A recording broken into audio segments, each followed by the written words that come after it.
بسم اللہ الرحمن الرحیم۔ السلام علیکم۔ آپ دیکھ رہے ہیں DDP انالیٹیکا۔ سندھ میں لوکل باڈیز کے الیکشنز، ان کی پہلی فیز ہو گئی۔ مختلف سورسز سے اس کے بارے میں بہت ساری انفارمیشن آئی۔ الیکشن کمیشن کے سامنے لوگوں نے اعتراضات کیے، ایک تو اس وجہ سے کہ الیکشن جو سندھ میں ہوئے ان کی مانیٹرنگ ٹھیک نہیں، دوسری طرف یہ ہے کہ اوورسیز پاکستانی وہ سخت پریشان ہیں کہ وہ پاکستانی ہیں، وہ اپنی رائے دینا چاہتے ہیں یہاں کے حکمرانوں کے بارے میں، وہ بھی چاہتے ہیں کہ اس جمہوریت کا حصہ وہ بھی بنے، لیکن یہ جو حکومت آئی، یہ کرپٹ ٹولہ جو آیا ابھی، انہوں نے آتے ہی الیکٹرانک ووٹنگ مشین جو ہے وہ آؤٹ کر دی، وہ سسٹم آؤٹ کر دیا، اور آپ دیکھیے کہ اس سے اوورسیز پاکستانی جو ہے وہ محروم ہو گئے اپنے حق سے۔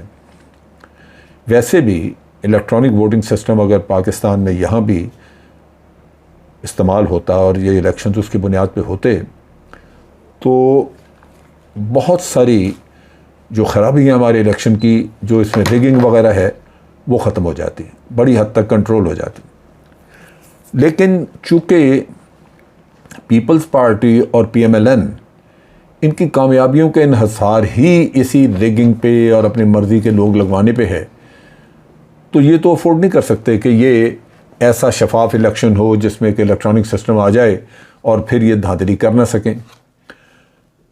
دھاندلی جو بہت زیادہ ہوئی ابھی سندھ کے اسی لوکل باڈیز کے الیکشن میں، اور پھر اگلی فیز آ رہی ہے، اگر ہم اس کو ذہن میں رکھیں تو ایک پکچر ڈیولپ ہوتی ہے آئندہ کے لیے کہ یہاں پہ حکومتیں کس طرح بنیں گی اور جو الیکشنز کے نتیجے ہوں گے وہ کس قسم کے ہوں گے۔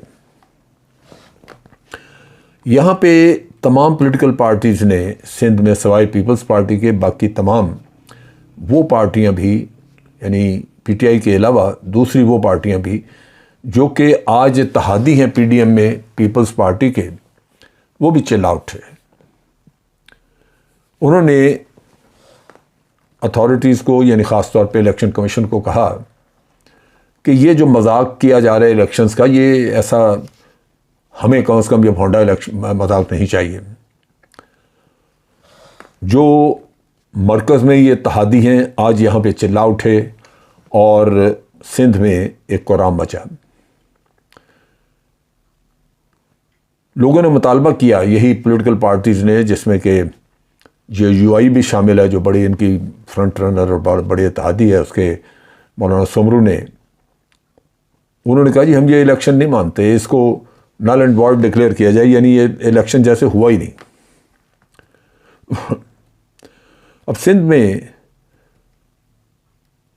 جو پولیٹیکل پارٹیز ہیں ان کا کہنا یہ ہے کہ حکومت کی طرف سے یا الیکشن کمیشن کی طرف سے کوئی سپرویژن نہیں ہوئی، کوئی دخل نہیں دیا، جب تک کہ ہم کہتے رہے، پیٹتے رہے کہ جناب یہاں پہ بہت ہی دھاندلی ہو رہی ہے، اور نتیجہ یہ کہ پورے صوبے میں ہر طرف الزام لگ رہے ہیں ریگنگ کے، جہاں پولیٹیکل پارٹیز، پیپلز پارٹی ہر الیکشن میں کامیاب نظر آتی ہے۔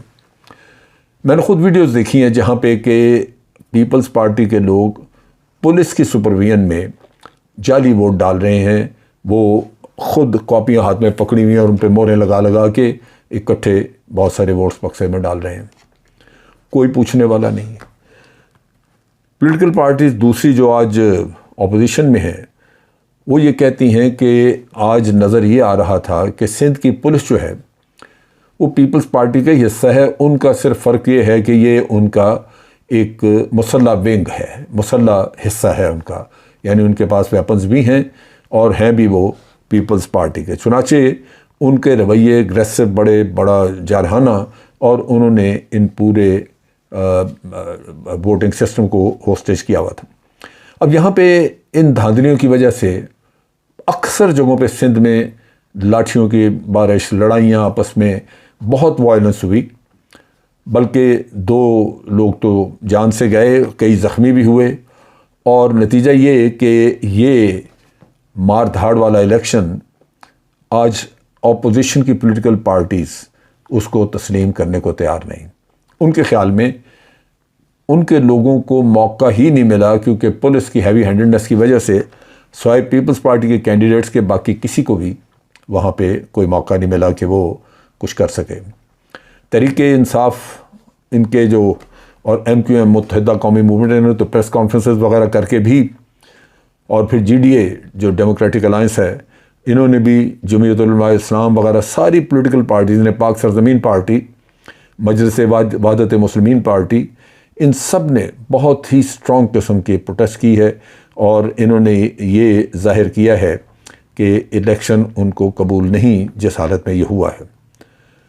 دیکھنے کی بات یہ ہے کہ کیا الیکشن کمیشن اگلے فیز کے لیے کوئی ایسے تدبیر کرتا ہے، حفاظتی تدبیر؟ مجھے مشکل لگتا ہے۔ ہم پہلے دن سے یہ کہہ رہے ہیں کہ یہ الیکشن کمیشن ایک خاص پروگرام کے تحت، ایک خاص ڈیزائن کے تحت، ایک خاص مقصد کے تحت کام کر رہا ہے۔ اس سے یہ توقع کرنا کہ یہ 100% شفاف الیکشن کروائیں گے، وہ ممکن نظر نہیں آتا۔ ان کے فیصلوں سے یہ نظر آتا رہا۔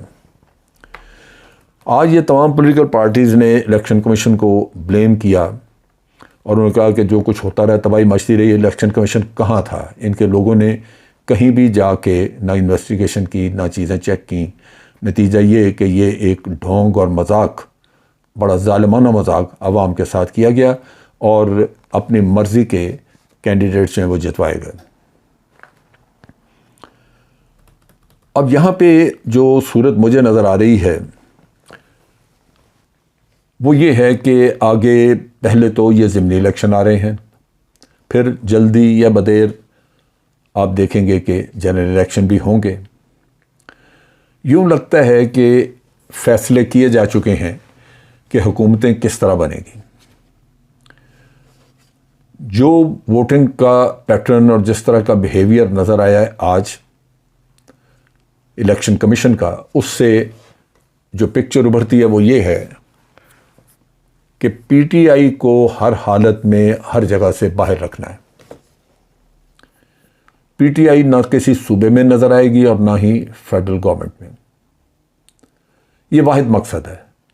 باقی ارینجمنٹ جوڑ توڑ کے وہ موجود ہے۔ مثلا پہلے بھی سندھ میں پیپلز پارٹی کی حکومت رہی، اب بھی پیپلز پارٹی کی حکومت ہوگی، اور الیکشن کمیشن اس بات کا پورا انتظام کرے گا کہ وہاں پیپلز پارٹی جیتے۔ اسی طرح پنجاب میں جس طرح حمزہ شہباز کی حکومت ہر طرح کے بھونڈے طریقوں سے، ہتھ کنڈوں سے بچائی جا رہی ہے، اور وہ الیکشن کمیشن اس میں شامل ہے، تو یہ نتیجہ بھی آپ اخذ کر سکتے ہیں کہ یہاں بنیادی طور پہ پی ایم ایل این کی حکومت ہوگی، جس میں کچھ حصہ تھوڑا سا پیپلز پارٹی کو بھی دے دیا جائے گا۔ بنیادی طور پہ پی ایم ایل این کی حکومت۔ پھر رہ گئے 2 صوبے، پی ڈی ایم کے باقی لوگوں کو بھی حصہ دینا آپ نے، کیونکہ پی ڈی ایم ہی ایک فورس انہوں نے تیار کی تھی جس کے ذریعے پی ٹی آئی کو انہوں نے تنگ بھی کیا اور اس کو ڈی سیٹ بھی کیا۔ تو جے یو آئی اور پیپلز پارٹی مل کے حکومت بنائیں گے کے پی کے میں۔ ہو سکتا ہے چیف منسٹرشپ جو ہے وہ جے یو آئی کو دے دی جائے۔ بلوچستان میں جے یو آئی اور پی ایم ایل این کو پارٹنرشپ دی جائے گی، اور ایک آدھ اور کوئی جو لوکل اختر مینگل ٹائپ لوگ ہیں ان کو شاید کچھ مل جائے، لیکن وہاں کولیشن گورنمنٹ ہوگی۔ سو 2 صوبوں میں کولیشن گورنمنٹ، 2 صوبوں میں ان 2 پارٹیز کے ہوں۔ رہا مرکز، تو یہاں بھی پیپلز پارٹی اور پی ایم ایل این کی ایک مشترکہ گورنمنٹ بنائی جائے گی۔ انتظام ایسا کیا جائے گا کہ ان کی سیٹیں مل کے ڈومیننٹ ہوں وہاں پہ، یعنی 2/3 میجورٹی ان کے پاس ہو، دونوں پارٹیاں مل کے جب حکومت بنائیں، تاکہ ہر حالت میں پی ٹی آئی کو نہ صرف باہر رکھا جائے بلکہ پی ٹی آئی کا کوئی سپانسرڈ قانون وغیرہ بھی پاس نہ کیا جا سکے۔ یہ طریقہ کار کر کے تو اگلے 5 سال کے لیے ملک میں ایک ایسی حکومت، ایسے لوگ مسلط کر دیے جائیں گے جو کہ اس ملک کو برباد کرنے میں پہلے بھی انہوں نے کوئی کسر نہیں رکھی، آئندہ بھی کوئی کسر نہیں رکھیں گے۔ یہ نقشہ مجھے نظر آتا ہے، اور میں یہ اپنے تجزیے کی بنیاد پہ میں کہہ رہا ہوں، کیونکہ میں نے آج جس طرح کا رویہ الیکشن کمیشن کا سندھ میں نوٹ کیا ہے، اس سے لگتا ہے کہ بڑا کھلا میدان ہے، اور یہ الیکشن کمیشن کے اپنے ہاتھ میں ہے کہ وہ حکومتیں کیسے بناتے ہیں۔ آپ یوں دیکھ لیجئے کہ آج پی ٹی آئی پاکستان کی سب سے پاپولر جماعت، عمران خان سب سے پاپولر لیڈر، عوام اس کے ساتھ، جتنے بھی میں سروے دیکھتا ہوں اس میں نظر آتا ہے کہ پی ٹی آئی کی حمایت میں کہیں 90% لوگ، کہیں 95% لوگ بات کر رہے ہیں، اور یہاں پہ عوام کو ان کے حق سے محروم کرنے کا پورا انتظام کیا جائے گا۔ پی ٹی آئی کے لوگ جو ہیں وہ بے شک واویلا مچاتے رہے ہیں الیکشنز کے بعد، کون سنتا ہے؟ بالآخر یہی ہوگا کہ دوسری پولیٹیکل پارٹی جو ہیں وہ ساری مل کے اکٹھی ہو کے، جیسے پی ڈی ایم، وہ اپنا دفاع کریں گی، اور عمران خان کو، پی ٹی آئی کو کہا جائے گا کہ آگے پارلیمنٹ میں مقابلہ کرو۔ پارلیمنٹ میں وہ بالکل بے حیثیت ہو کے رہ جائیں گے، ان کو مشکل ہے، بمشکل میرا خیال ہے 40-50 سیٹیں دیں گے۔ ایک سازش کا پورا ایک اس کے خد و خال سامنے نظر آ رہے ہیں۔ پھر اب کیا کیا جائے؟ ہمیشہ میں ایک ہی بات کرتا ہوں، شعور عوام میں بیدار ہونا چاہیے۔ اگر عوام اپنا حق لینے کے لیے مستعد ہوں، مصمم ارادے کے ساتھ آگے آئیں، تو پھر تو کوئی ان کا حق چھین نہیں سکتا۔ یہ سب باقی کے جتنے بھی سازشیں ہیں یہ یوں ہوا میں اڑ جاتی ہیں۔ لیکن اگر عوام میں بے حسی رہے تو پھر یہ بہت مشکل ہے کہ ان کو ان کا حق مل سکے۔ بہرصورت نظر یوں آتا ہے کہ پاکستان کے لیے آئندہ آنے والے دن انتہائی مشکل ہیں، جہاں پہ عوام کو چیٹ کیا جائے گا، اور ایسے لوگ مسلط کیے جائیں گے جو مل کے کھائیں پئیں گے، ایک دوسرے پہ انگلی بھی نہیں اٹھے گی، اور جو لوگ جنہوں نے کرپشن نہیں کی، جو پی ٹی آئی کے یا عمران خان وغیرہ ہے، ہر طرح کے جعلی کیسز، جھوٹے کیسز ان پہ بنا کے انگلی اٹھائی جائے گی، ان کو الجھا دیا جائے گا، وہ اسی مشکل میں پھنسے عدالتوں کے چکر لگاتے رہیں گے، اور جو اصل چور ہیں وہ بچ جائیں گے، ان کو کوئی سزا نہیں۔ اگر واقعی یہ مقدر ہے ہمارا، تو رب العالمین سے دعا ہے کہ وہ ہماری مدد کرے، ہمارے اوپر رحم کرے۔ عوام کو بہرصورت یہ ذہن میں رکھنا چاہیے کہ اپنا حق حاصل کرنے کے لیے محنت اور قربانی دینی پڑتی ہے۔ آج کے لیے اتنا ہی۔ افواج پاکستان زندہ باد، پاکستان پائندہ باد۔